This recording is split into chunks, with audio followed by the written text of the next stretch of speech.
spring outside. Did you know that? Did that snow? I don't know about you all, but I'm ready for winter to leave and the sun to shine, get warm. But anyway, I want to thank all of you for coming here this evening, because you have options of where you could be, and you chose to be with us, and for that, we're truly grateful. I want to thank the Innovation Pavilion for allowing us to host this event here. For those that don't know, I bought this building a few years ago from a lender. One of the main reasons I bought this building is because I believed in the concept of the Innovation Pavilion. If you don't know about it, look up Vic Ahmed or Carrie Ann. Is there anyone else from the Innovation Pavilion here at all? There we go. Got some people around. Media. And the Innovation Pavilion is basically a business incubator. You can come and hang out here for free and have a cup of coffee. And as you begin to develop your idea, you can start collaborating with other entrepreneurs. And you can rent a cubicle or an office space. And 80 companies are flourishing, have been flourishing here at the Innovation Pavilion.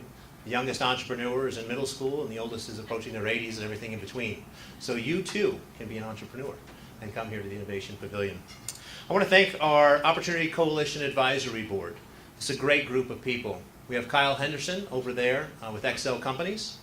We have Nicole Gamp, who just introduced me, with Borlino. We have Millie Kitchen with JP Morgan Chase. She checked you in. Christina Whalen with Denver Mortgage. Christina. And I saw Luke Wyckoff over there, just holding the glass of wine. Big surprise, huh? Yeah, I know. I'm just telling you, it's a good look for you. Just stay there like that the whole night. You'll be doing good. Do we have any of the other advisory board members that I might have? Oh, I didn't see you there. Sue Kenfield with See It Thrive. So thank you, Sue, for being here.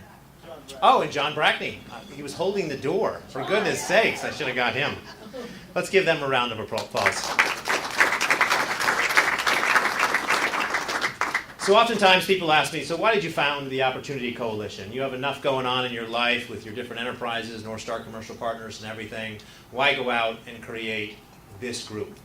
And I did it for three primary reasons. The first, we wanted to promote free enterprise and entrepreneurship. Those are some of the things that make America so great, and we can't take them for granted. In fact, we need to see them grow. Second, I wanted to connect people throughout the state so that they can learn and grow from others. Each month we bring in a speaker from a different field, and they share their wisdom and their knowledge. And our hope is that you will take that information with you, that you may apply it to your own life and your own business, and that you may collaborate with others to create opportunity. And the third is that we believe that in helping to create opportunity, it helps to form things like jobs and opportunity for people that equates to greater freedom in our country. To us, they're directly linked. So, with that goal in mind, we're going to do our business card drawing, if somebody could bring them up.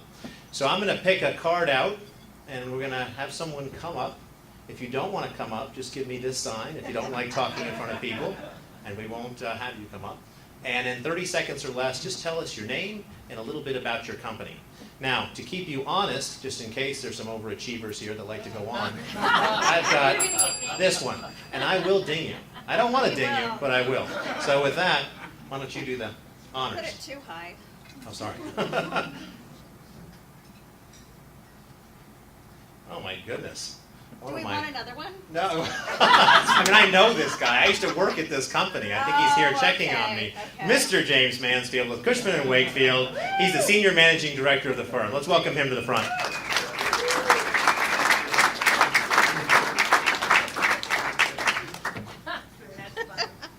Do you need my resume again or no? We've already checked it. Thank you.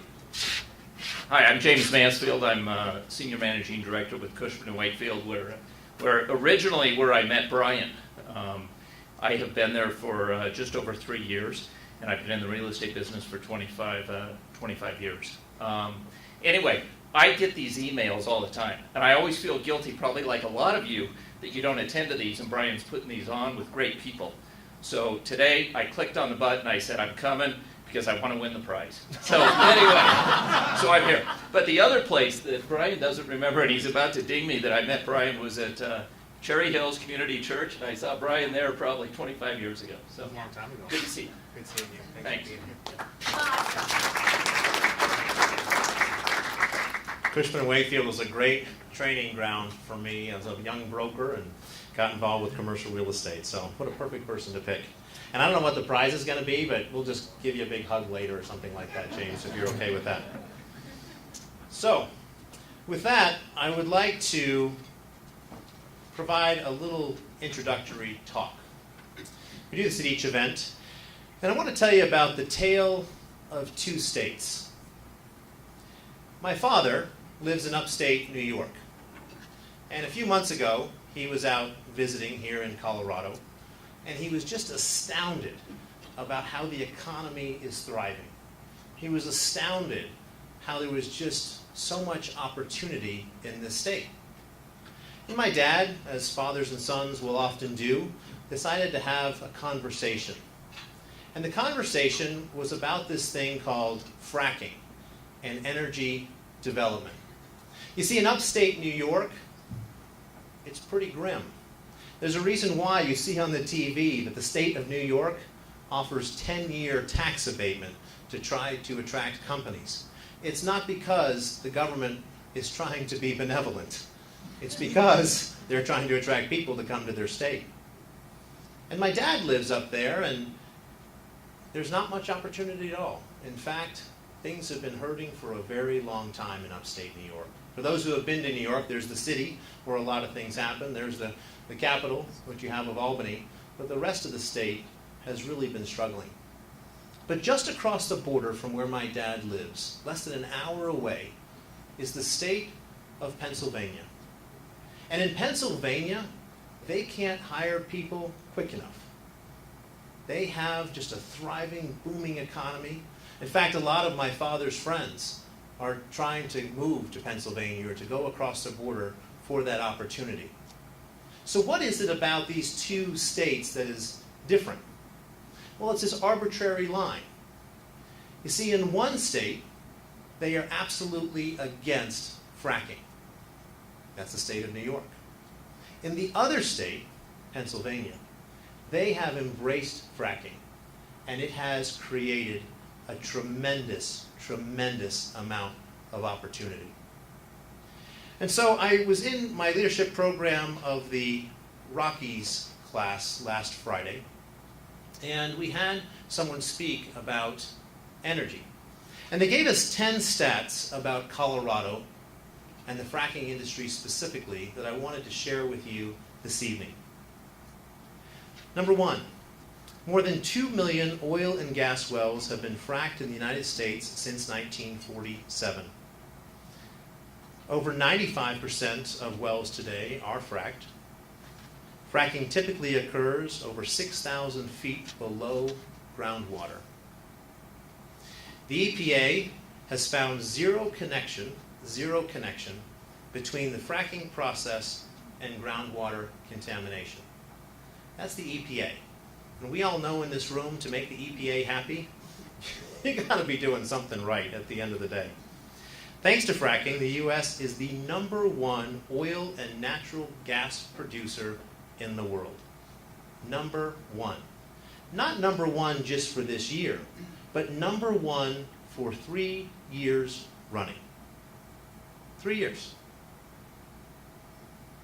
Colorado law requires wells to be built with steel casing and cement to protect the groundwater during the fracking process, and Chris is going to go into more of that in a minute. But the fracking fluid is 99.5% water. 99.5% water and sand, and 0.5% is a mixture of chemicals that they say are found in everyday household products. Colorado was the first state to require companies to publicly disclose all fracking fluid ingredients, including their concentrations. Fracking uses just 0.1% of the total water consumed in Colorado. There's a lot of people say, well, you know, fracking, it just takes so much water, and we don't have water in the state. 0.1% of all the water in Colorado that's consumed is used for fracking. But here's the interesting thing about fracking in our state. It has helped create 110,000 high-paying jobs, pumped in $29.6 billion into our economy. and has created $1.6 billion in tax revenue. Fracking has had an economic impact in our state. And as someone who comes from one of those small communities that a lot of people may consider a flyover community, or a community that's not worth visiting, let me tell you, energy is important. Energy is vital, and energy creates opportunities. So with that, I'd like to read the bio of our distinguished speaker tonight, Chris Wright, who's the CEO of Liberty Resources. Liberty Resources is a Bakken-focused E&P company with unique expertise in well completion and stimulation technologies. And he's also the CEO of Liberty Oilfield Resources, an oilfield service company specializing in hydraulic fracturing with operations in North Dakota, Colorado, and Wyoming. We just had a moment to speak with Chris about his history and where his company has gone in a very short time, and the hundreds of people that he's able to impact and to help create jobs and opportunity for. Chris completed an undergraduate degree in mechanical engineering at MIT. Pretty smart guy. I couldn't do that, I don't think. That wasn't my gift. And then performed graduate work in electrical engineering at both UC Berkeley and MIT. He founded Pinnacle Technologies and for 14 years served as CEO and chairman. Pinnacle created the hydraulic fracture mapping industry via its success in developing and commercializing tilt meter fracture mapping. You can tell I'm a real estate guy, so I'm just going to butcher every one of these words and we're just going to keep going with it. Don't hold that against me. And microseismic fracture mapping. Pinnacle also sold and developed the world's most widely used fracture modeling system called FracPro PT and provided consulting services. Pinnacle's most significant achievement was its lead role in the innovation of fracturing practices that led to commercialization of shale gas production, initially the Barnett Shale and the Mitchell Energy. Chris has consulted and taught courses on all 6 inhabited continents. It's kind of an impressive stat. Has everyone else done that in the room? All 6? I'm sure some people in the room might have got 5 or 4, but 6. It's pretty good. And authored or co-authored over 60 technical papers and articles. He has received numerous industry awards and several U.S. patents. Chris was chairman of Stroud Energy prior to its sale to Range Resources in 2006. Chris is a director of TAS, an industrial energy technology company, Caragen Exploration, Pyramax Ceramics, Liberty Oilfield Services, and Liberty Resources. In sum, he's a Renaissance man, and he's here to share with us tonight. Help me welcome Chris.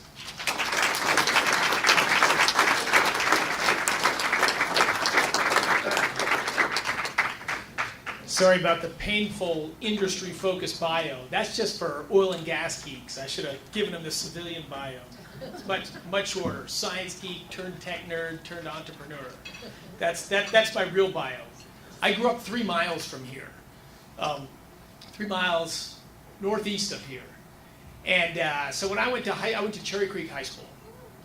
A tennis player, skier, all those things you'd expect, but. 2 things I'll hit on that were impactful to me in growing up in high school.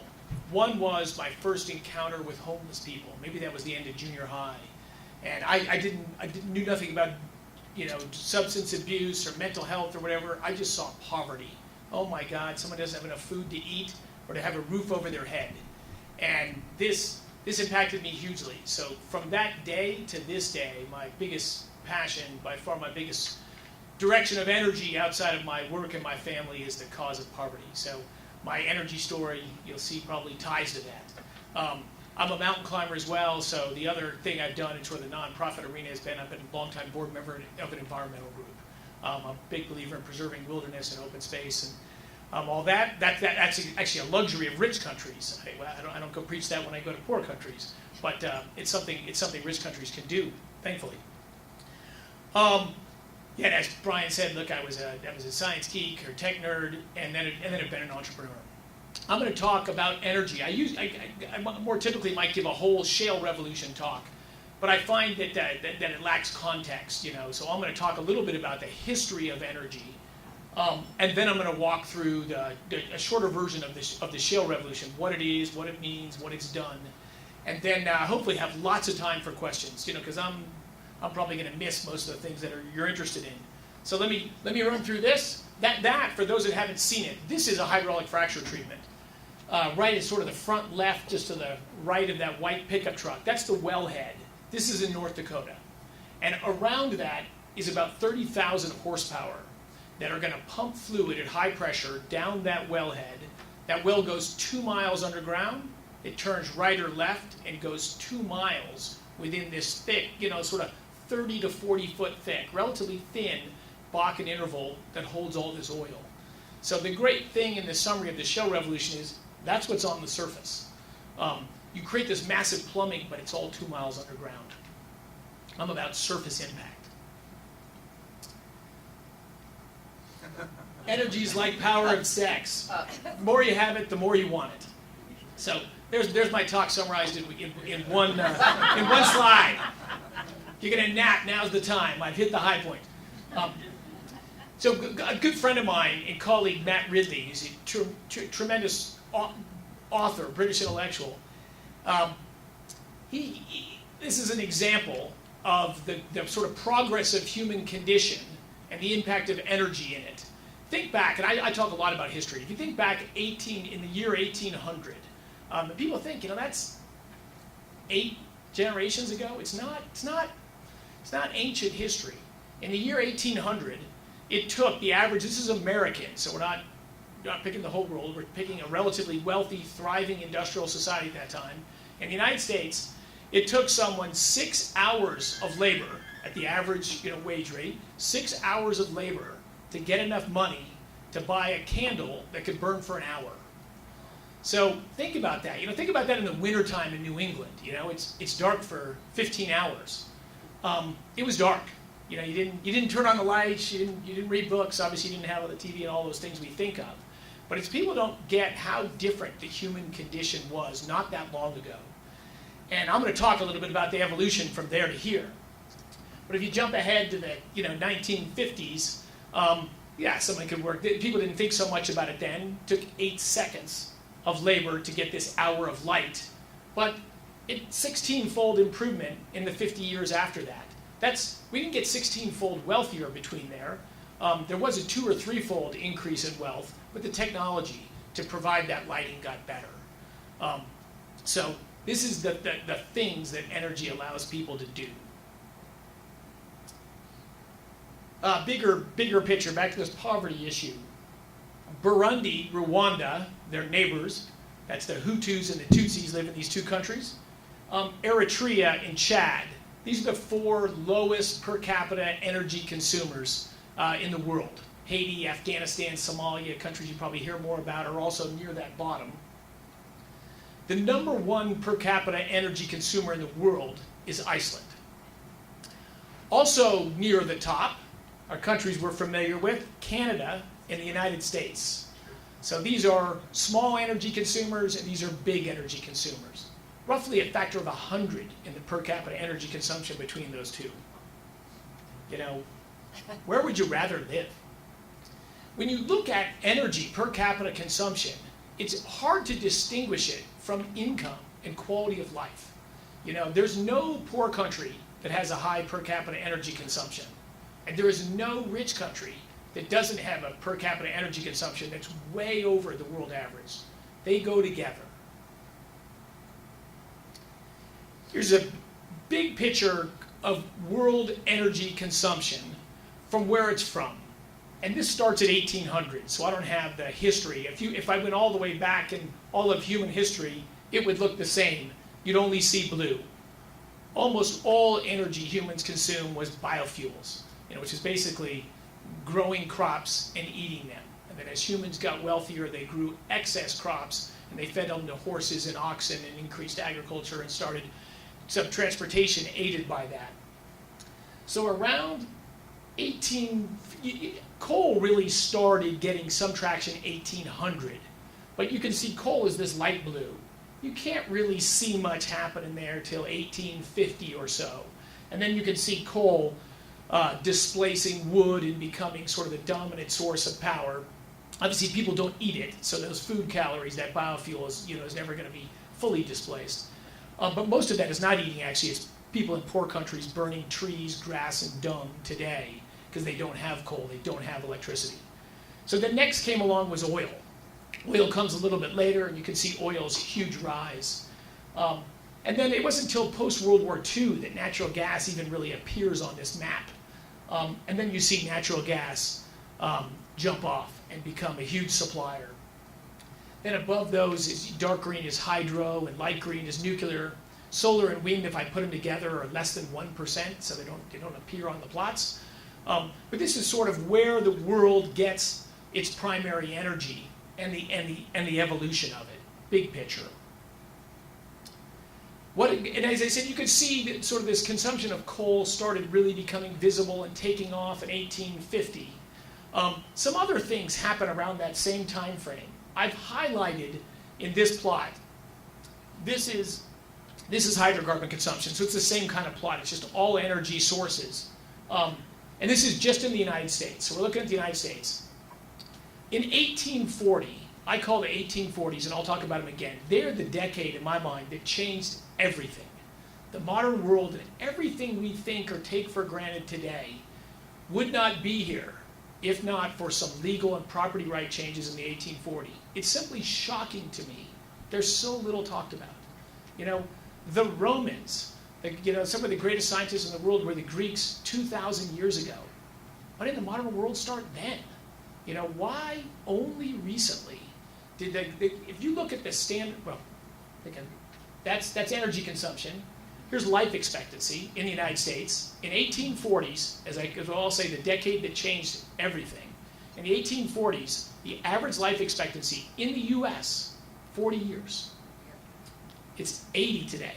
If you look at the life expectancy, I traveled to sort of pre-agricultural societies, so there are people that lived, sort of like our ancestors lived 20,000 years ago.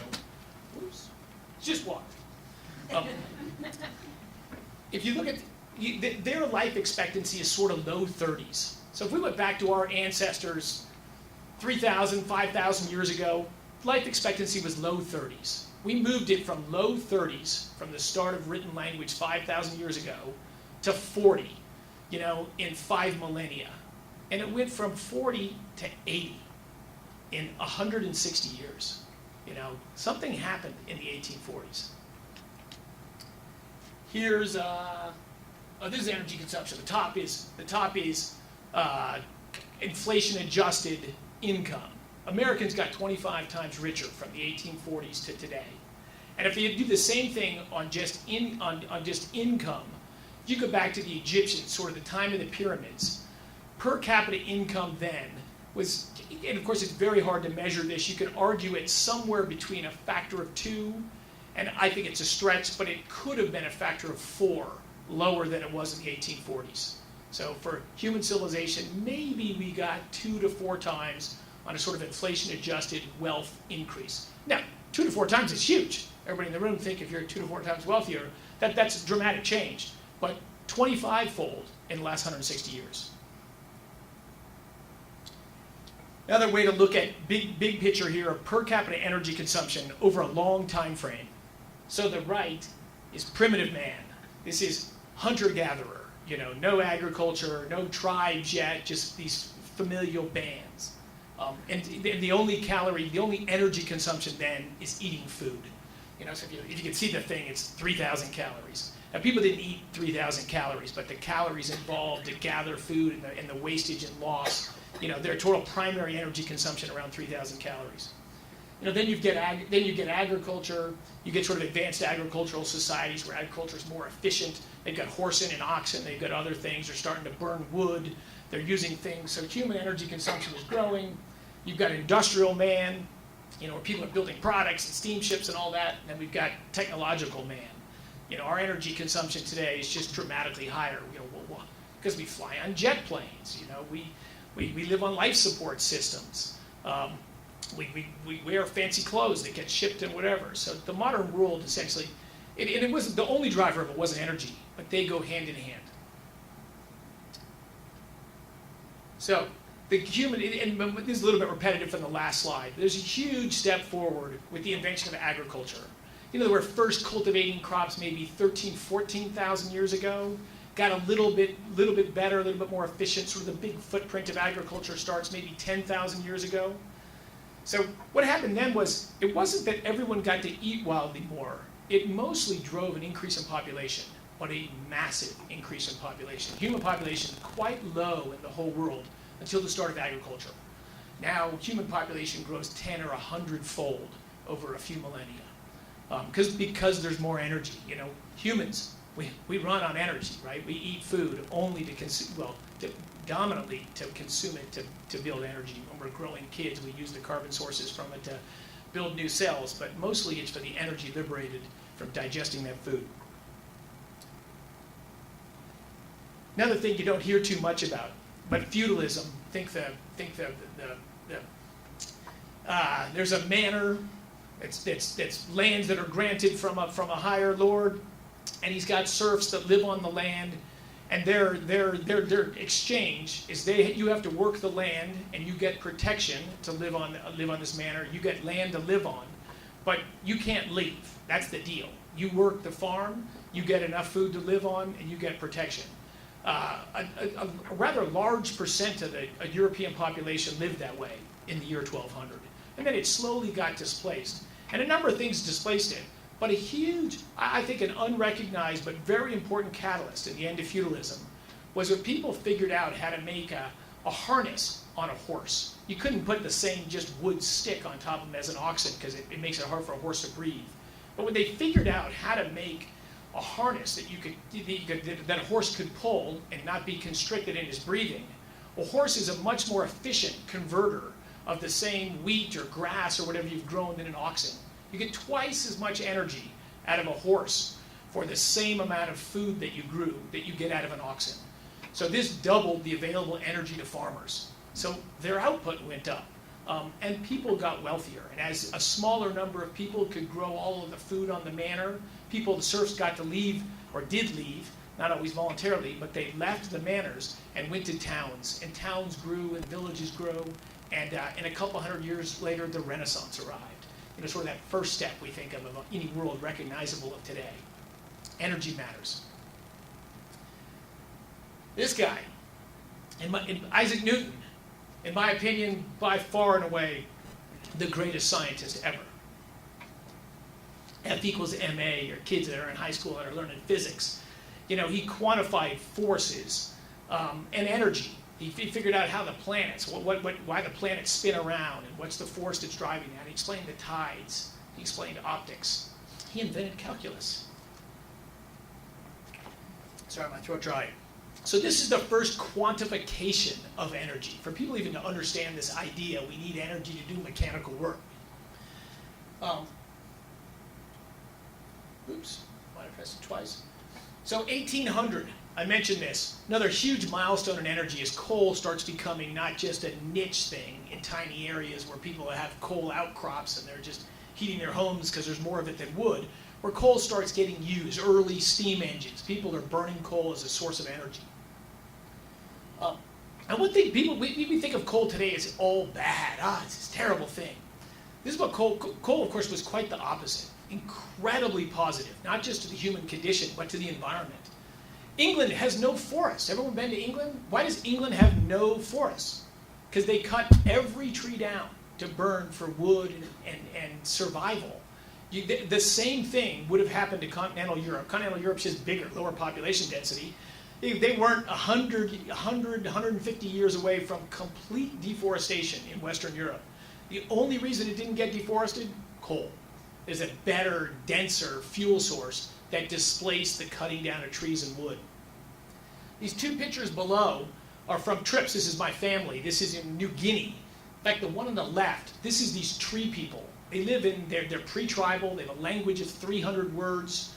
You know, you got to charter an airplane and walk 7 hours through standing water to get here. They live 80 feet up in trees in tiny bands of 20 people.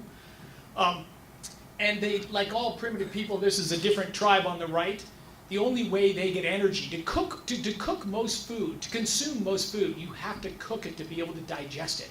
So a big energy source you need is not just the calories that go into your body, but the calories you need to make your food digestible. And so what does everyone do? To stay warm and to cook food, they burned sticks and grass and dung inside. This is how poor people in the world live. 1.3 billion people in the world today have no access to electricity.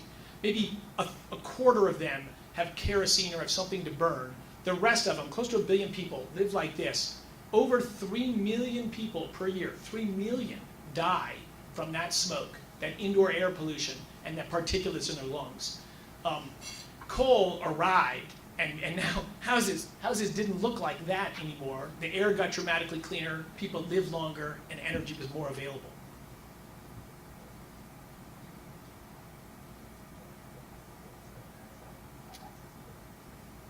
I hit this a little bit, real quick on this 1840s thing. So let me just give the simple example of England. It's a clearer example. In 1843, if Brian and his friend wanted to go start a company, they could, but they had to get a majority vote in the English Parliament. A majority vote to get a corporate charter so that you could form a company. You could have your family shop, but you couldn't form a business where you raised money from other people in a company without a majority vote of Parliament.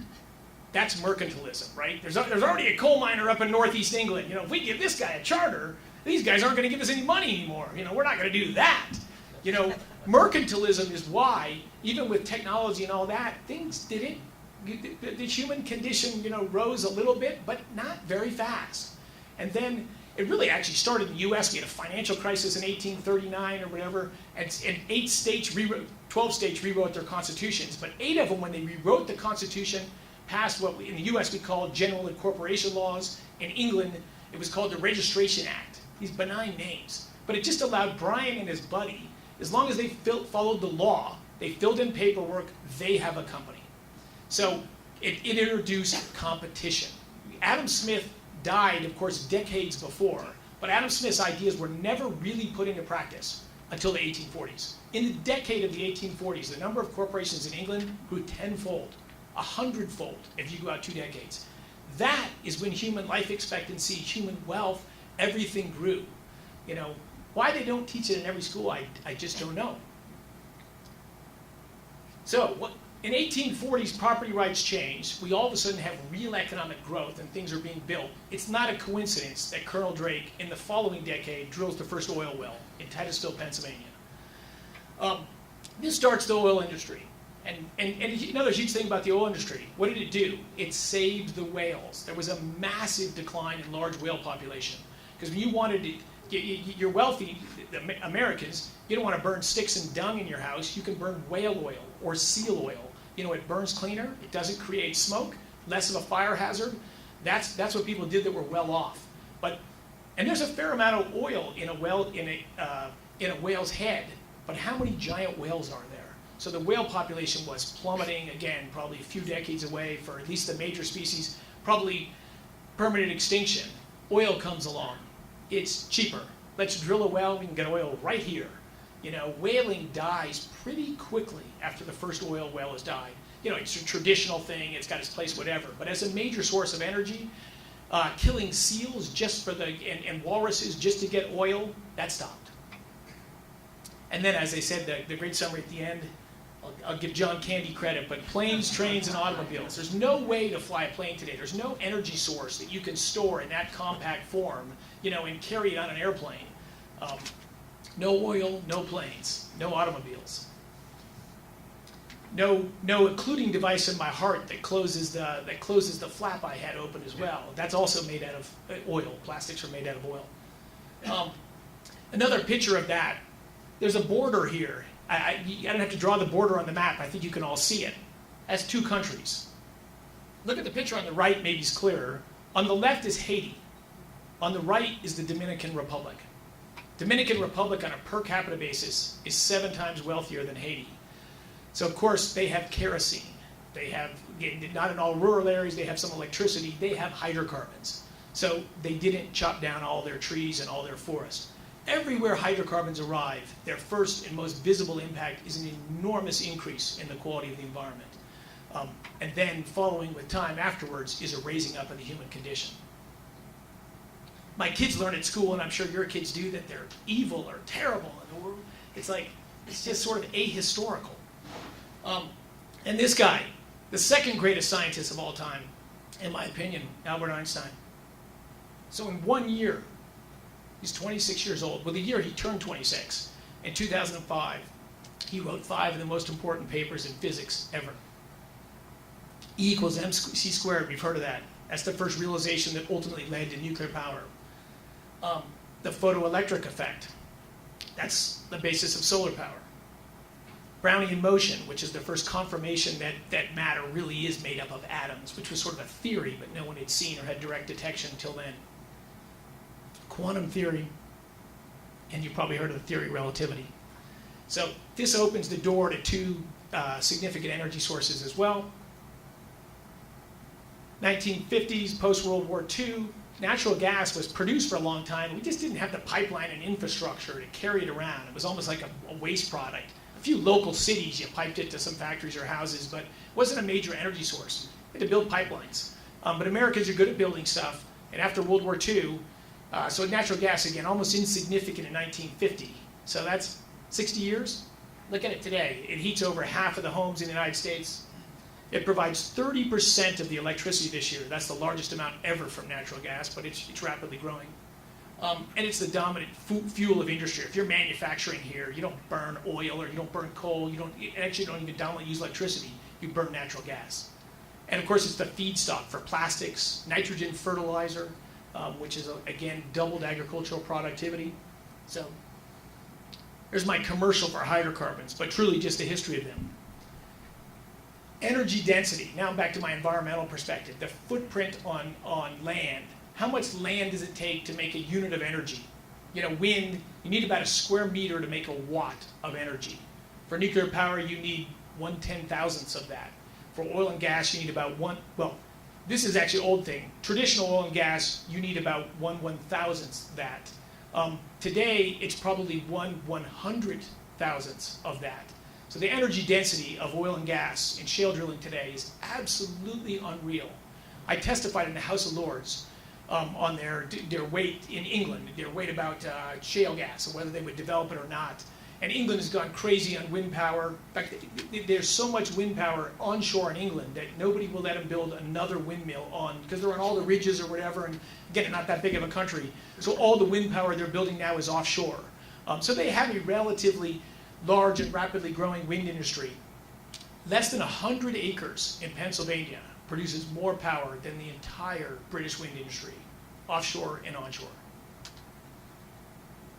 Shale Revolution. All right, so my history, now it's come up to really this started the first sort of different ways we tried to do fracking in the late, really 97, you could say 98, is the first commercial shale gas wells. So now I'm up to the last 17 years. Go through quick this. Some partners and I'm a partner with some other guys. We built a manufacturing plant in Georgia. This is a picture of it. It's a rather large manufacturing plant. The last probably dozen manufacturing plants like this were built in China. So why were we so dumb to build it in Georgia? And the reason is, with the shale revolution and the drop in natural gas prices, it's cheaper to manufacture this here in the United States than it is in China. They have lower labor cost, but our energy cost advantage is so huge, it more than offsets it. My one technical slide. I deleted the second technical slide I had, which was a nice cartoon of rocks underground.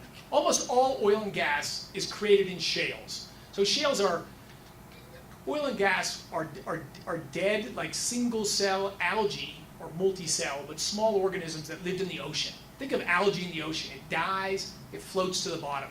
The water's not very shallow, there's a lot of oxygen, and it decomposes. If it's deep enough that there's not enough oxygen, and it lands down and some other stuff falls on top of it, and it gets sealed off, it won't decompose, it gets buried under the earth. If it's a permeable rock, it leaves it. If it's shale, these tiny little, think of this looks like shale. In fact, I have a shale core, I can bring it out at the end. So it gets sealed up, and it gets cooked for 100 million years. And as it turns into oil, and it turns into natural gas, and as it starts to cook into gas, it creates these little natural hydraulic fractures as the gas expands, it cracks the rock, and it leaks out of the shale. Everything underground, if you go 2 miles underground, it's the same water pressure as 2 miles under the ocean. all the rocks underground, all of them, are full of water. There's just a few tiny exceptions that have oil and gas. So when this oil and gas comes out of a shale, it's like a swimming pool, right? There's rock all around, but it's a swimming pool. Oil and gas are lighter, so it floats upwards. 5,000 barrels of oil a day vents to the surface. Multiple BCF of gas vents to the surface every day in the world. We're going to leak all the way up. But a lot of times, luckily, it comes up and it gets stuck. There's another impermeable rock, typically a shale, that caps it and it stops and it gets captured there. So it floats up. So traditional oil and gas is we seek around the world and we try to see where the rocks are bent, where they're kind of tilted up. Because that light stuff, you don't get stuck in there. And you find these bends in the rock 2 miles underground, you drill and you hold your fingers and it was water. Or no, I got oil, I got gas. So that's the traditional oil and gas industry, is finding the stuff that leaked out of the shale, hoping that it really got trapped there and it's not just water that's there. That's what the oil and gas industry was till 15 years ago. Now, we go right into the shales where the oil and gas are getting cooked. And instead of waiting for it to seep out and float upwards, we just go into the source rocks itself and bring our plumbing. So the far left is drilling in and just getting it out. Fracking started in the US 67 years ago, so lower perm rocks that aren't very good you can produce out of. But to go into the shale, you need the plumbing on the right. In our Bakken wells, we estimate 5 million square feet of contact area. One well goes down and a whole bunch of fracks. We're touching 5 million square feet of shale. And how that works is, think of those huge fancy tiles your wife or your husband made you buy for the kitchen. You know, they're a foot on a side. Think of one of those, that's the shale underground, and you watch it for 24 hours. 1 tablespoon of oil seeps out. If you watch that, you would never detect any motion. 24 hours it takes over that whole square foot for a tablespoon to seep out. That's how we produce oil in the Bakken, in all these shales. But if you multiply that by 5 million square feet, that's 500 barrels a day. And those wells produce 1 million barrels of oil. It's just seeping out, but there's a lot of shale.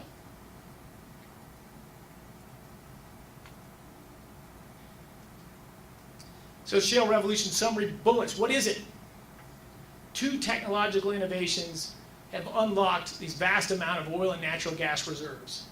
One, the one I played some role in, is the top. It's just sort of this different way to do hydraulic fracturing. And ironically, it wasn't, they were getting fancier and fancier polymer fluids with all sorts of chemicals in them. Our brilliant idea was, let's pump water. Because it's cheap and it's low viscosity, so you can put skinnier fracks. And then you got to pump it at a high rate. You got to be able to initiate multiple cracks or some other wrinkles on it. And then the other one was horizontal drilling and being able to steer it in the right place, and then have isolation plugs. Again, great American ingenuity. Almost all the innovations in our industry, can't believe what % were done here in the US because of our culture. They get applied all around the world, but there is a number of ingenious guys in our industry. So they developed these plugs that you could run down on a wire line 3 miles underground, have it automatically lock in place, and then when you want to get it out of the way, you can come down and easily drill right through it. So you could create lots of these fracture networks around a thing. But these 2 things that seem pretty mundane, added together, had a big impact. So as they say, we're able to bring our own plumbing. We go into the source rocks where the oil and gas comes from and just bring our own plumbing and get it straight out of there. So shales are the source rocks, and they contain the vast majority of the oil and gas in the world is in shale. People just didn't think it would come out. You got the stuff that leaked out of the shales. Now we're going and just getting it out of the places where it's being created. So what does the shale revolution mean? U.S. energy production, as Brian said, has soared, and I'll show the plots. U.S. energy prices have plummeted. This is a consulting study done 2 years ago, just because of the drop in natural gas prices. That the average American family, this is again of order of $200 billion savings to the country. If you divide it by the number of households in the country, it's about $1,500 per family savings versus living in Europe or Asia or somewhere else. Then, the U.S. oil production, as I'll show it, got so high, it drove the collapse in oil. We spend even more money on oil, obviously, than natural gas. This year alone, the drop in oil prices will save the U.S. $280 billion. So about $2,000 per American family. So $1,500, $2,000. Now, for the wealthy guys in the Opportunity Coalition, maybe that's not a big deal. But for average Americans and blue-collar people and sort of my passion, low-income people, this is massive. U.S. is the #1 natural gas producer in the world, and well over 50% of it comes from shale. Something that started 15 years ago, it supplies well more than half of U.S. natural gas production. U.S. is the #1, I say, liquid fuel producer, which means oil plus natural gas liquids, propane and butane and things that you produce with natural gas, but they're liquids. You add them into gasoline, so they're liquid fuels. So we're the #1 producer of liquid fuel in the world, and over 50% of that from this new shale technology. All of this, here's the key thing, all of this with private capital, market forces, winners and losers. You can't have innovation without market forces. We don't have historical examples of great innovation that have not been done in the presence of market forces. People told me after a while in our industry, oh my God, the shale thing, it ruined the natural gas industry. Prices went from $8 to $3. You've ruined the industry. And if you look at history, all innovations throughout all of human history, the dominant beneficiaries of innovations is consumers. That's the way a market's supposed to work. We all scramble and try to make money out of it, and some do and some don't. But that's how markets are supposed to work. And the ones that do, of course, make a lot. But the dominant beneficiaries of all innovations, if they're market-based innovations, is consumers, as it should work. Here's another thing people don't hear so much. The shale gas revolution has driven down massively U.S. CO2 emissions. On a per capita basis, they're lower any year since before I was born. And biggest to me of all is the last bullet. This has led to a greater than 2 times energy cost advantage for the United States over every other industrialized nation on Earth. Canada has the same thing, so I include Canada in the family. And so it's launching this industrial renaissance. I showed that picture. When you produce natural gas, it's 1 carbon atom surrounded by 4 hydrogen atoms. That's methane. If there's 2 carbon atoms, that's ethane. And that's what most plastics are made out of. There's $100 billion in 49 separate investments of petrochemical plants under construction or in the final stages of planning in the United States. $100 billion. The word just for ethane. That's not counting methane, the main product of it. This stuff's built now. You got to see the next 5 or 10 years the economic impact it's going to have in the country. But it is gigantic. And what I love about it is these are manufacturing jobs. These are industrial jobs. In the recession, if you're highly educated, you're somebody in this room, or you're an engineer like me, you still get a job. Maybe you had a few choices as opposed to a lot of choices. But the people that get crushed in economic downturns are low income or blue collar people. Those jobs have left the country long before the economic downturn. But this sort of industrial renaissance in the U.S. is enormously impactful to blue collar workers. Here's U.S. natural gas production. This is the shale revolution and technology innovation in a story. So I don't have my pointer, but look over there on the left. You can see natural gas production sort of rises a little bit, and then it starts declining slowly. So that's the 2000s. The U.S. is building more natural gas plants. The population's growing, so demand for natural gas is growing. U.S. natural gas production is declining slowly. So what happens when demand grows and supply shrinks? Price goes way up. So natural gas becomes a huge thing. So Americans are capitalists, so what do? There's several multi-billion-dollar plants permitted and under construction to import liquefied natural gas into the United States. We got to have natural gas. Our own production's fallen. Our demand's growing.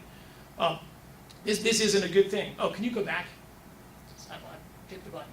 And so, and as you can see, during that period I show in that plot, and that's about 10 years, there's an average of 1,200 rigs in the U.S. drilling not for oil, drilling for natural gas.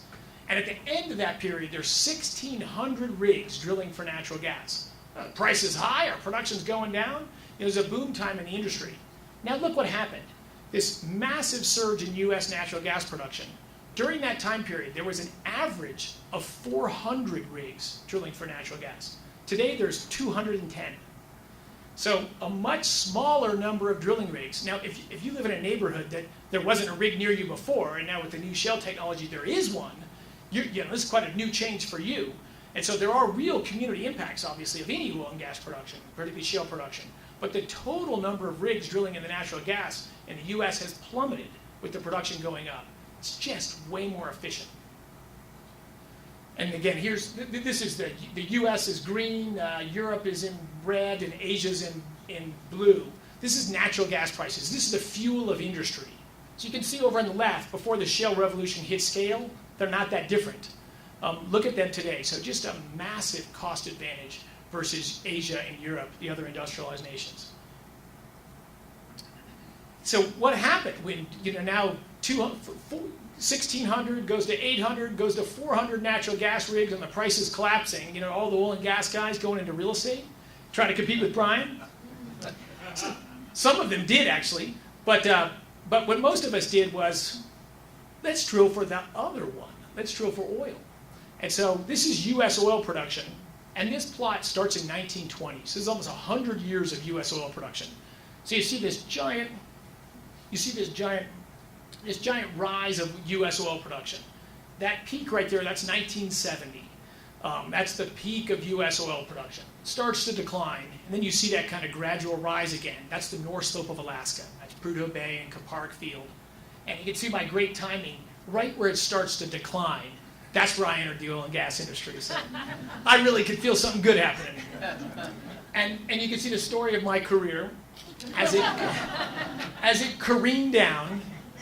And then this is not a cartoon, this is not a line drawn to connect a point. This is this is monthly production data. That is the recent few years of US oil production growth. So from 5 million barrels a day to 9.4 million barrels a day, you know, in 5 years.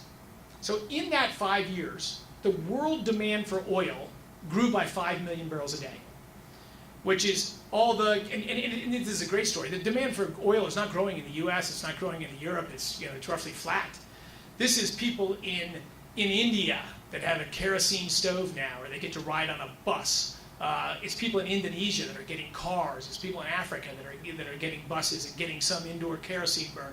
It's China, people are getting cars and flying on airplanes. So as poor people get richer, they burn more oil. So the world demand for oil grew 5 million barrels a day. Over 4 of that increased production, over 80% of the entire demand growth for oil came from the United States. So the other 101 oil producers in the world got to supply the other 15%. This is the problem at OPEC, right? They're losing their production. They're producing the same amount of oil today as they produced 5 years ago. And they finally thought, this doesn't look very good, you know? We've got to do something. So now they're trying, they don't actually have a lot of spare capacity, but they're trying to use all the spare capacity they have to drive down prices and hope that they'll disrupt this. And this will plateau and roll over, but is this the end of shale production? Absolutely not. Here is the 3 biggest producers of oil and gas in the world. Red is liquid fuels, so oil and natural gas liquids. Green is natural gas. So on the right is Saudi Arabia, in the middle is Russia, and the left is the US. And this is over a year old. So put another 5 or 7% on top of the US bar. We're by far and away the biggest producer of oil and natural gas in the world. These are the details of it. The left is oil. These are the shales. You can see if you go back to even 2008, we didn't get a lot of oil from shale. And you can see the trajectory generally looks upward. And then on the right is natural gas. And you can see all the different, the green is the Marcellus shale play that Brian talked about. It's the sort of mother of all shale gas plays. On the left, the Bakken's in yellow, the Eagle Ford's in blue, and light blue, that's the Niobrara shale here in Colorado. Colorado shale production relatively early on, little over 200,000 barrels a day. Colorado could be 500,000 barrels a day in 5 years. Absolutely enormous oil and gas resources in Colorado. So one of my things on this political battle, and we'll talk about it later, was in a few more years, the economic impacts in Colorado will be a lot more visible. I developed some of these frac mapping technologies in Green, California. So this is the Bell Ridge oil field in California. This is also a rock, like shale, that's really low permeability. So to get the oil out, you've got to drill a lot of wells, because as I was talking about that kitchen, the tile thing seeping out, the oil doesn't move very fast. So here's the old style way to do it. Drill a lot of wells. But it's and it is a big oil producing field, but not beautiful. Here's the difference of shale technology. On the right, to do that, you got 32 wells. On the left, you have one central location, and you drill multiple wells from there, and they snake for miles underground. So instead of the Belridge oil field, this is what the Bakken oil field looks like. The Bakken oil field today produces more oil than 3 OPEC nations, and about to pass a fourth. You could say, oh, those are pictures. I tried to find the prettiest spots in the Bakken. And well, maybe so. This is Google Map. That is the entire Bakken oil field underneath. This is a photograph from space of the Bakken oil field. So all the weird patterning, probably some people in the field are farmers, that's irrigation patterns. And I'm going to zoom up not to a place in the center of the Bakken oil field, and particularly the place in the oil field where Liberty Resources operates. So let's go down and see if we look like the Belridge oil field. So zoom in a little bit. The town of Williston's right where that little dot is. Let's zoom closer. This is that called 13 Mile Corner. This is just north of the town of Williston. And this is a big chunk of our operated acreage. In the top left there is the Burgers Farm. The Jackman's Farm down below. The Silties over here. But look at that thing. This is the heart of this oil field that produces 1.2 million barrels a day. Can you see all of our oil field operations? This, to put it in perspective, that road is 2 miles to the top, 2 miles to the bottom. Each one of these, that's a section, 1 square mile, 1 square mile. So I'll give you the clue. There's our oil field operations. So we produce a pad, about 5 acres right here, and we drill wells here, and they go down and go up 2 miles. And we drill 1, 2, 3, 4, 5, 6, 7, 8, 9, 10. And then we drill down here 2 miles, 1, 2, 3, 4. So this thing is a big old, facility. It's got pumps and tanks and all that. But we use sort of roughly 0.4% of the land. What has it meant to North Dakota? North Dakota in 2006 was 39th in per capita income. So 6 years later, North Dakota is 7th in the country in per capita income. When I made this slide a while ago, I actually lived in California, so I showed it. It sort of put California to shame. But that's so per capita income going from 32,000 to 52,000, 6 years. The governor of North Dakota, of course he's proud of this, but the thing he's proud of even more, think of North Dakota, think of a rural farm agricultural state. The population of North Dakota peaked in 1930. It declined for 76 years. That's what happens in rural farm areas, right? So you get the kids, they got to get a job, they got to have a career, they leave. You know what a town's like where its population is shrinking? It's and these farmers who are proud and they're hard working and they love their farms, their kids don't want to work their farms. Ultimately they get rolled up into bigger farms or all that. But that way of life in rural areas it's tough. What they're proudest of is not only did they shrink, did they leap up to 7th in per capita income, but their population reversed and is now past the 1930 peak. And the kids, I was just in the Sagasers family up in North Dakota. They have 3 kids, and all 3 of them live and work in the area. One of them's going to run the farm, the other one's going to get a truck and supply business. But it brings alive rural communities. I'm about done. Sorry, you guys are incredibly patient. What if the shale revolution hadn't happened? And this was done before the collapse in oil prices. So I think the real impacts, and these are not my opinions, this is another, again, economic consulting group. But your oil and gas power bills would certainly be 2 to 3 times higher. Your annual income, with no income effects, just cost. Your spending money would be $3,500 lower. We'd import maybe $70 billion a year of natural gas. Instead, it will not be long before we'll export $70 billion a year of natural gas. We'd have maybe oil would be maybe $140. This has been oil was $90. How much higher would it have been without all that U.S. demand growth? But it's now not 90 versus 140. It's 57 today. Gasoline would be certainly at least $5 a gallon. 2.1 less Americans would have jobs. It isn't the jobs in the oil and gas industry that are so key. It's the jobs that low energy enables that are so key. Fertilizer manufacturing all left this country, it's all coming back. $2.4 trillion of oil and gas capital investment, and of course that does create jobs and trickle-down effects to all the support industries. But I think we talk too much about the jobs in our own industry. You know, we're just one industry. What matters is what does it mean to the country? The emerging renaissance in manufacturing would not be happening. We wouldn't have had this 12% drop in greenhouse gas emissions in the US, if that's your thing. The biggest impact is on the poor. Blue-collar jobs tend to be energy intensive. Think of farmer, trucker, manufacturing. These are jobs that matter. If you're an advertising exec, you don't really care that much what the price of energy is. What about all the bad stuff? I got to go quick, I guess, on this, but Gasland, everyone's seen the light in the fire, the faucet on fire, and that's awful. You know, the first one in Gasland 1 actually was in a farm just outside of Denver.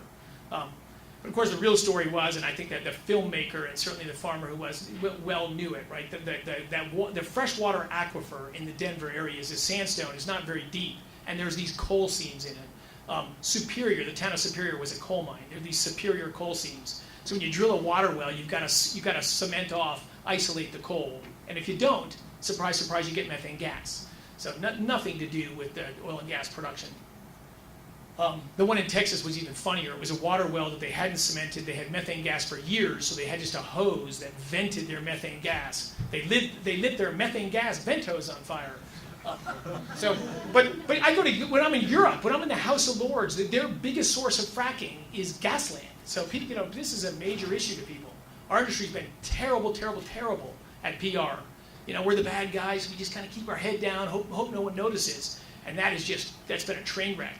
You know, a few activists who hate hydrocarbons have gone around and kicked our butt, you know, telling everyone these things. And if I'm the average person, I don't know what's going on. If somebody tells me there's this terrible stuff in my water, I'd be concerned too. I think we were also very wrong to not disclose the frac fluids. Geez, you're going to pump something near my house? I want to know what it is. You know, the company's foolish about resisting disclosing that stuff. So we've done a lot of things wrong, which is why we don't have nearly the public support we should.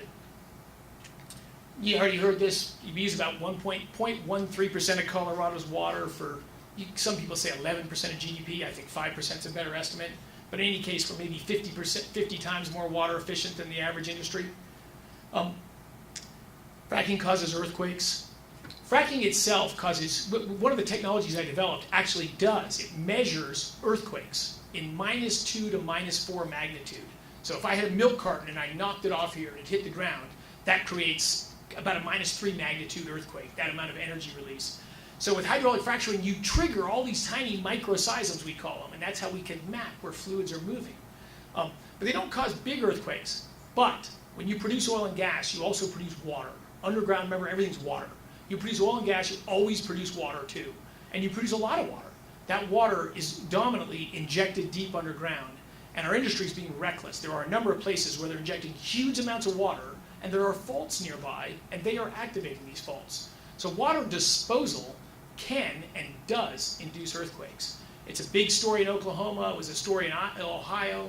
I think our industry has been foolish there as well. It's a very easily fixable problem, but at some cost. You've got to measure, you've got to survey, you've got to drill wells different places. It's certainly somewhat of a cost, but my biggest fear for the shale revolution's future by far and away is an earthquake that injures some people and causes some bad stuff. We've got to get our act together sooner instead of later. I think there's more. Fracking causes you, Brian covered this one. As they say, fracking would be collecting Social Security. Fracking, the process itself, is 68 years old. But as you said, yeah, Lisa Jackson, they don't have a single case of groundwater contamination. And the reason is, it's 1.5 miles to 2 miles underground. Freshwater is a few thousand feet underground, which means where we're active, there's about 1 mile of rock between there. And we're producing natural gas and oil. Think of your soda can. How long does it take the soda bubbles to get from the bottom of the soda can to the top, or your glass? That's pretty quick. So you probably wouldn't have natural gas underground for 100 million years if there was an easy pathway to flow up. So most of the rocks underground are sealed and they're impermeable. So fact, in the 90s, I was a big advocate. It became a bigger thing, which is to dispose waste underground. In hydraulic fracturing was actually becoming a huge waste disposal thing. You've got refinery waste or toxic chemicals that are put in landfills. You got an inch of plastic between that stuff and mobile groundwater. They work, and you've got sensors and all that, but that's nothing compared to a mile of rock that's trapped a gas for 100 million years.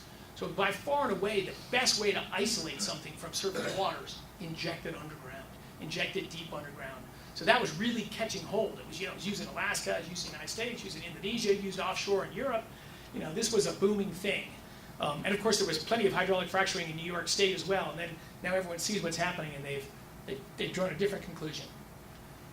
Fracking causes, people that don't like hydrocarbons say, well, we just can't afford to burn any hydrocarbons. It doesn't matter where they come from. But the shale revolution has been by far and away the largest driver of reduced CO2 emissions, not increased.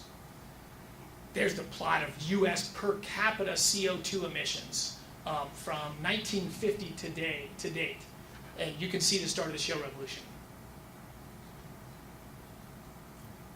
That's it. There's a quote from some green guys. There was a huge amount of environmentalists now that are big on climate change. I'm not. In fact, I speak on climate change quite a bit. I think it's scientifically very interesting. The Earth is warming, CO2 is a greenhouse gas, all that. But this as the major environmental issue, I think is completely wrong-headed. I think it's a huge loss for the environment because real environmental issues are all kicked to the side, and it's just driven up energy prices and impacted the poor. So I'm very much on the other side. But I always said the climate change movement's been enormously enriching to me because it's fighting coal. The only real competitor to oil and natural gas is coal. So our only competitor is getting hamstrung. It's enriched me. My first technology company with these mapping technologies, I got paid all around the world to map the injection of CO2, sequestering it underground. So believe me, I've made lots of money from the global warming, I'll call it movement, let's call it to be polite. But so I talk more about the science and the data of it, and people can have their own opinion, but it's not a cause for me.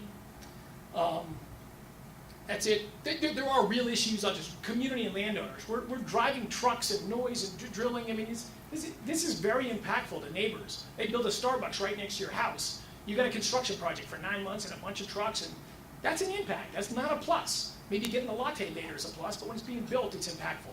We're like that. We got a well pad, there's huge truck traffic. I think if the neighbors own the mineral rights, they love us. I get Thanksgiving cards. So there are winners from it. But of course, there's a lot of people that live there that do not own mineral rights. So they get the truck and the noise and all this stuff, and they don't get a direct benefit from it. Maybe their kids got a better chance for a job or something, but they don't get direct benefits. We need to get better about how do you benefit, how do you make it so it wins for the people that live in the communities that don't own mineral rights. I mean, in Williston, in North Dakota, the most fracked state in the country by far, there's 80% support for the shale revolution.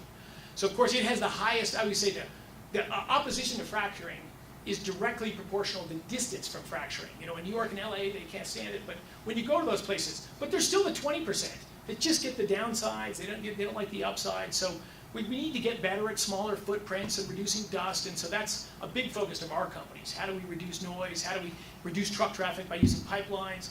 The dust from frac sand, we built these containers now that seal it until it gets to the location. We're trying to get quieter burning engines, shift to natural gas from diesel. So plenty of rooms to get better.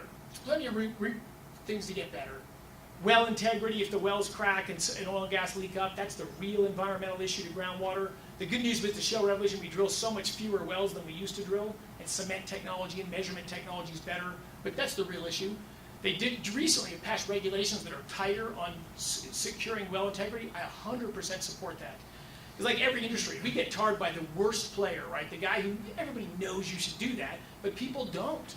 And they cause problems, and it tars all of us. So clear, reasonable, tight regulations, all in favor of. We want to have as small of an impact as possible.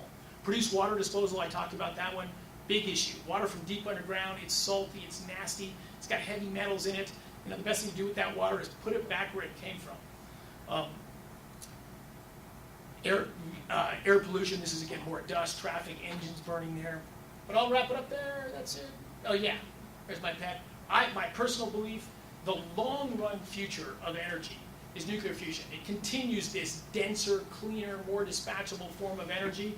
It's what supplies 99.99999, I could go on a few more nines, % of all the energy in the universe, what powers the stars. That technology will be here. Is that 20 years away or 80 years away? I don't know, but probably in between there. But absolutely tremendous technology. And my last comment on energy, people always say, when's an oil and gas going to run out? When's it going to run out? My comment to that is 1,000 years from now, 90% of all the oil and gas that was ever underground will still be underground. We'll never come remotely close to running out of oil and gas, not even close. Just like we didn't run out of stones to end the Stone Age, or run out of horses to bring cars out. So I think it's a very parallel situation with the oil and gas industry. So I've told you twice as much about energy than you ever wanted to hear, and I'll stop talking.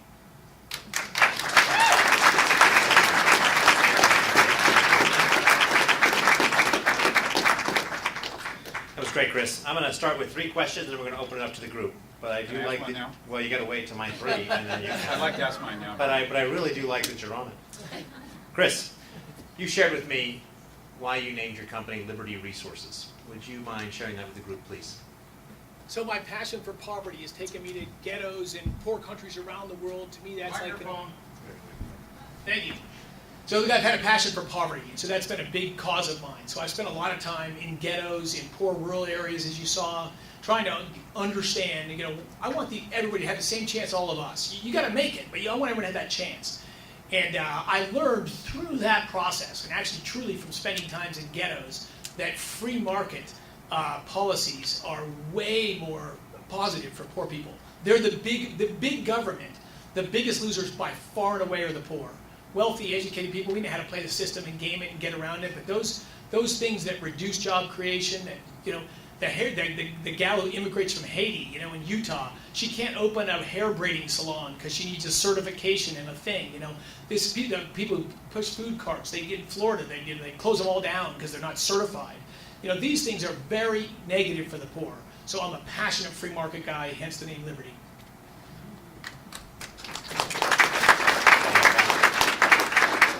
So you now have 650 employees between your companies. What drove you to be an entrepreneur? Because my understanding is you didn't come from an entrepreneurial family specifically, but what drove you to become an entrepreneur? So one was freedom. As a kid, I wanted to have a skateboard, I wanted to play tennis, I wanted to do all these things that maybe my dad didn't think were good. So working, obviously, allowed me to get freedom, so I associated those two together. But I had a summer job at Honeywell when I was 18 years old. And then we were developing a printer, and there were 9 people on this team, and I learned a lot. First time I ever wore a shirt with buttons, worked indoors, it was a lot of big things. But I looked at the end of that, and 85% of what was in the final product was done by 2 people out of the 9. And I thought, wow. And I got this simpleton view that big companies, they must have the bell curve, and they got sort of all. And what if you had a company that only had the people that were really good and really passionate, really into what they were doing? I thought you could just be so much better. So I had that thing, I'm never going to work for a big company. I've never worked for a company since that age 18 with more than 10 employees that I didn't start.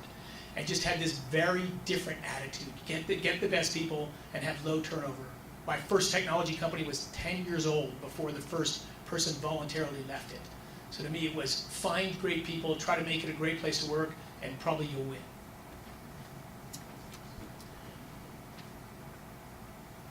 You talked a little bit about one of the greatest threats that you're concerned about in your industry is an earthquake. What do you think is one of the greatest threats facing your industry, outside of that, our country, or the world today? Just a nice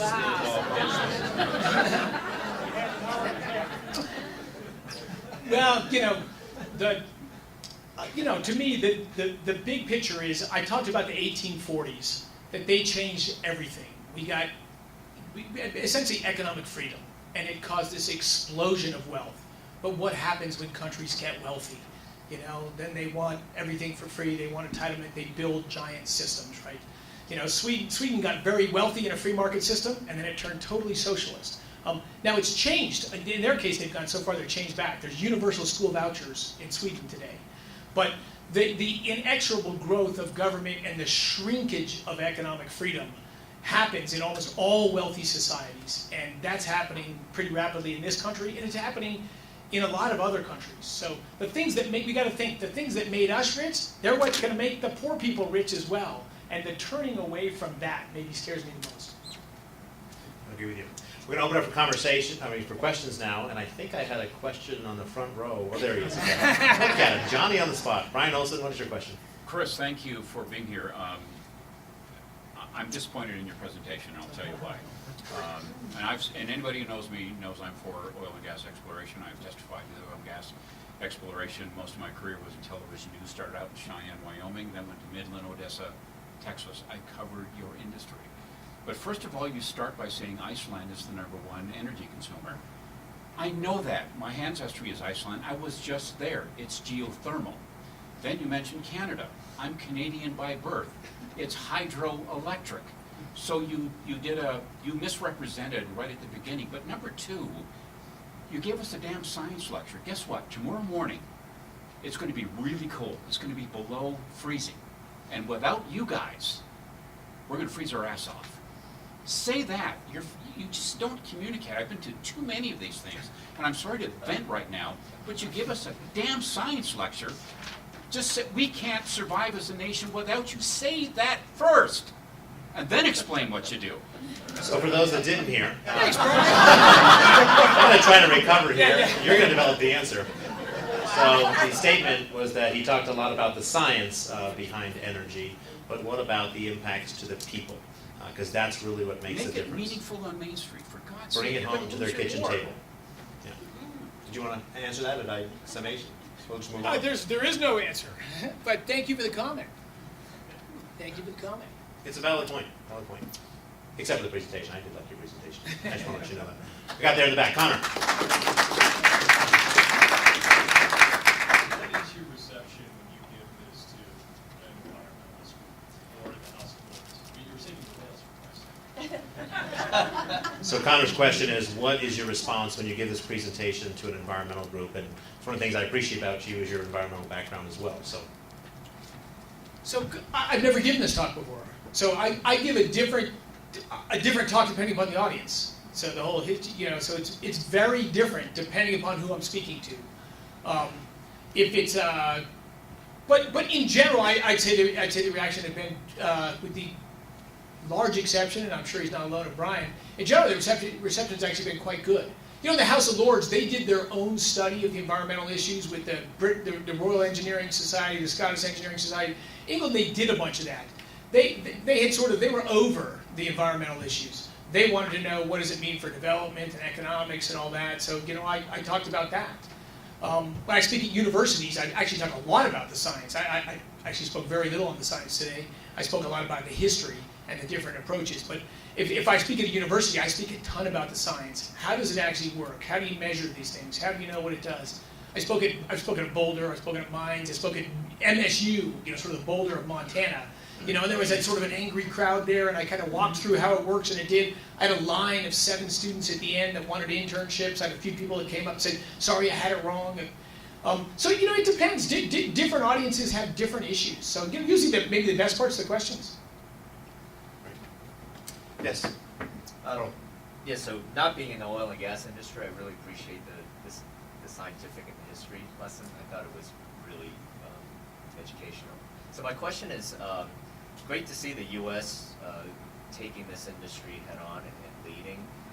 What sorts of barrier to entry do we have to continue to make us stay in the leadership position versus other nations, like China and whatnot? Does this get exported? Are there processes that we can protect? Is it more just natural resources? Can you enlighten us? So Carl Cham's question is, what barriers to entry may exist to have the United States maintain its leadership in this industry? Wow, so that's a very interesting question. I'm actually on the opposite side of that one. I'm a passionate free trader, and most of the poor people in the world are not in the United States. So I passionately would like to see sail technology go around the world, which is why I speak around the world and take visits from companies all over here. But you'll like the final part of the answer, is it will diffuse elsewhere crazy slow, very, very, very slow. But for a simple reason, nothing to do with technology, nothing to do with protection and all that, very simple reason, property rights. You know, in England, underneath the ground, the crown owns all the minerals. The government of France owns all the minerals. No other country in the world of significant scope where the farmer, the landowner, the private citizens own the mineral rights. That's why the shale revolution has not exploded elsewhere. All the countries want it, they all talk about it, but is entrepreneurial guys in the oil and gas industry going to go partner with the government? No. There's two resources I'd point you to that have been helpful for me. One is The Mystery of Capital by Hernando de Soto. Talks about property rights and how that has been so impactful and revolutionary for the world. The other one, if you haven't seen it, I highly recommend the movie Frack Nation. It's a phenomenal movie about this industry. So I know, Francois, you raised your hand, but I don't want to be centric just on the front row, so I'll come back to you. Luke, you have a question back there? I speak on behalf of the state of Michigan. Okay, glad they're represented here tonight. My hometown, we have 722 people. My graduating class in high school was 31 people. Let me tell you what, like, mainstream America thinks when they think about what we're talking about. Here's my concern. Every one of them, when we get together, you know what they talk about? America has every bit of energy, every bit of shale, every bit of power, every bit of thing that we need, but we don't need to rely on international resources. This is what small town America feels and thinks every time that you're in a small town bar in the middle of America. How do you convince those people that it's a bigger issue when that's really what everybody else thinks? Great question. So let me repeat that for anybody who didn't hear that. It's going to take me a second. But most of America believes we have everything we need, specifically relating to power. So how do we communicate this issue in a way that not only they can understand it, but also the rest of the world? How we have the impact? No, great question. And you're absolutely right. You know, when I speak, particularly in rural areas, that is maybe the biggest question. You know, what does this mean for American energy independence? You know, we should produce everything here. We shouldn't buy hydrocarbons or anything from overseas, for that matter. And so the simple numbers there is in 2006, the U.S. imported a little over 60% of our oil. Will be well under 30% this year. We were, again, building huge infrastructure to import natural gas, and now we'll export it. So certainly, as far as for independence and building stuff in the U.S. and energy supply, yeah, this is leading exactly in that direction. Right. Question over here? Yes. I'm just curious, like with abandoned wells and so forth, can you go into those and frack from those? I grew up in South Louisiana, and there's a lot of the people I grew up with were 7 days on, 7 days off. Oil and gas industry was huge. I'm just curious, with abandonment of wells, can you go back in and frack from there? So the question is, for wells that already have been abandoned, can you go in and frack from those wells to make them productive once again? The short answer is no.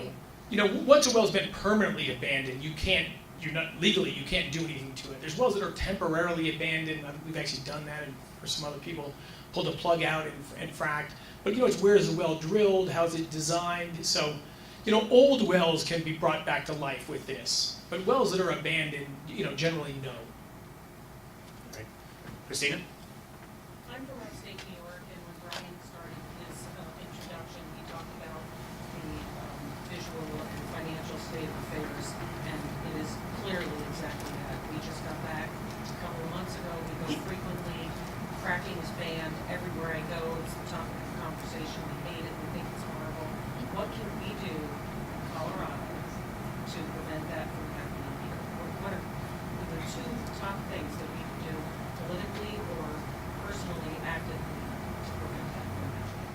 So states like New York, as I had mentioned, they've banned fracking. You can't do it, and it's had an economic impact. So what can we do as Coloradans to have an impact, not only keep it in this state, but maybe even be a voice for around the country? Well, you know, my short answer is that our industry is just terrible at explaining what we do, and apparently still terrible at explaining what we do. And I didn't say terrible, you can do better. Somebody's empathetic, I didn't know. And, and how we do stuff. So that's, that's something that, I encourage all my colleagues, all the people that work for me, when you're talking to someone on the chairlift or your next door neighbors, we shouldn't, I grew up, I grew up with the same mentality, oil and gas is sort of bad, maybe it's sort of a necessary evil, but we sure hope we can get rid of it someday, and, oil and gas companies are the bad guys, that was just the default, when I was a kid. So I think that led our industry to kind of you got to talk to the town officials because you need a permit from them, but to everybody else, just kind of hold your head low, maybe just the local landowners. And I think it's been maybe it worked, but now with the shale revolution, it's exploding in new places, it's a big deal. Anything that grows and succeeds draws a huge opposition. We've just got to get better at gaining people's trust and telling them what we do and do it. But I think those efforts have actually been tremendously successful. When we engage, I've done 5 debates on TV, spoken to politicians all over the place. When people hear about it, the people that just don't know about it, I think they become wildly more positive on it. I think we will win the debate, but as I tell everybody on our side, if one side's silent in a debate, that side loses. I spoke to the Attorney General Convention, so all the states' Attorney Generals, they gather once a year. So I gave a talk to the 50 states' Attorney Generals. And the 3-time Attorney General of Vermont is there with New York as the other state that has banned hydraulic fracturing. And he came up to me and said, wow, we were so foolish, what were we thinking, and the guy from Florida came up and said, is there anything to frack in our state? So I think when people, I told the guy in Vermont actually that there's many fracks every day in Vermont. All the water wells in Vermont, when they get low, they inject fluid, they hydraulically fracture them. So I usually show in these longer talks, I show these pictures. We did 16 hydraulic fractures in Beverly Hills. Actually, right at the Beverly Hills Mall, right in the bend in the mall. So of course it's done all over LA. Fracking, it's been done in France all over the place until now it's in the news and now they don't like it. But in any case, our industry, and obviously me included, need to get a lot better at just reaching out to people and telling them what we do. Going back to the opening, I talked about my father. I sat him on the couch and had him watch Frack Nation, and that was very impactful. I'll also say there's organizations like CRED, Coloradans for Responsible Energy Development. Francois and others have been involved in it, and they've had a phenomenal impact in our state, putting a positive message forth. Francois, I do want to come back to you, though, for your question. Thank you. You had mentioned that one of the reasons that America, the advantage of America was that we have property rights. And that actually to me looks like one of the biggest threats that we're facing. Just that property rights are being violated and usurped, and so how would you? So Francois' question is that one of our greatest strengths, as Chris has said, is that we have property rights in this country, but it also is one of the greatest threats that they can be taken advantage of. I think it is a risk. It's definitely a risk. Right now, hydraulic fracturing is regulated at the state level. So all the states have their own regulations for hydraulic fracturing, which actually is a great thing because the state Colorado does something new and then other states adopt it. When you have competition or multiple parties, things innovate. When you have it at a top level, then if it doesn't work, it just stays that way. So there is a risk of that. And to use an example, oil and gas production on federal lands, the lands are owned by the federal government. I showed the plots of our country. On federal lands, it's actually declined 15% during this time period. So it's doubled on private lands and declined on federal lands. So yes, that matters. And the federal government is definitely very desirous to get a federal role in fracturing regulation. And right now they propose rules on federal lands. But if there's a federal regulation of hydraulic fracturing, all those curves will dramatically slow the growth. To get a permit to drill on a federal land in Wyoming today, 10 months. To get a state permit, 2 weeks. Let's take one last question. Right in the back, in the middle. I know what you said about the future of oil and gas in the next 20 years and beyond, but what do you think about the future of oil and gas in Colorado, in particular with jobs and with the price of oil and gas within the next 5 years, or even at the North Dakota where you are? I know that a lot of people have lost jobs, and with the price of oil going down and production going down, what's your feeling for the immediate future? So the question is, what is your thoughts with regards to the immediate future, especially with the prices of oil dropping down to where they are right now? What will be that impact? That's a great question. Yeah, I tell the story of our industry's great boom, but if you tell the story of the last 4 months, we went from 1,800 drilling rigs to 900. 50% of the rigs that were drilling for oil and gas in the country stopped. And half of the wells being drilled are not being fracked. So if you're in the drilling company, 50% of your business has gone away. If you're in the hydraulic fracture business, 75% of your business has gone away. So this business is cyclical. It always has been. It always will be. This is a particularly abrupt and vicious cycle. But I've not laid off a single person in my entire career, and I'm not right now, but that's not representative of the industry. So for sure it's shrinking right now. I think this year will be tough. I think next year will be a little bit better. I think there'll be a big reset, and I think it'll come. It's definitely going to come back, but probably it won't snap back. My bet is it'll 30% of the people are going to lose their, 25% of the people are going to lose their jobs, and it may take several years to come back to that same employment level. But 10 years out, I would say the employment level will probably be in our industry will probably be well above where it is today. That's my 2 cents. Thank you, Chris. Appreciate it. Thank you. Thank you.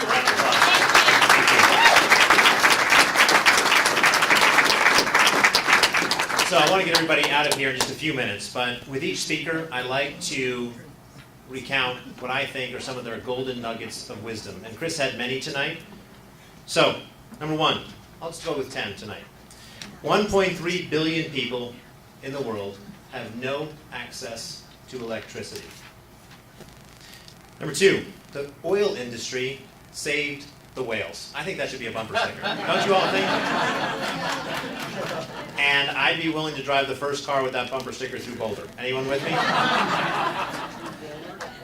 Number 3, everywhere hydrocarbons arrived, there was a massive increase in the environmental condition and the quality of human life. You don't hear that often, do you? Number 4, Einstein was the second best scientist of all time. I mean, that takes a lot to be able to stand up here and call him the second best scientist. I was impressed. That was good.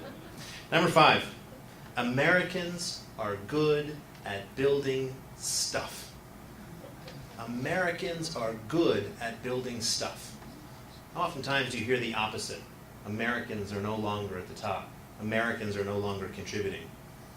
We are good at building stuff, and we've built a lot of great stuff that has impacted the world for the better. Number 6, less than 100 acres in Pennsylvania produces more energy than all the windmills in England. Pretty powerful statement. Number 7, U.S. energy costs have become so low that it offsets the cheap labor costs of other countries like China, which makes us more competitive to create more U.S. jobs. I hadn't heard that before. Gives you hope in the future of our manufacturing and other industries in our country. Number 8, almost all breakthroughs in the industry have been accomplished through American ingenuity. That's powerful, and that's being taken around the world. Number 9, you can't have innovation without market forces. The dominant beneficiaries of free market-based innovations are the consumers. Sadly, in society, I believe that there's a contingent out there that thinks, no, it's just the big, companies that get all the benefit. Those rich people get all the benefit. Think about the iPhone, how that's transformed a world. And Bill Gates gets more credit for donating subsequent to the fact, and he may help a few thousand or maybe even 1 million people if he's lucky in some of the countries where he's investing.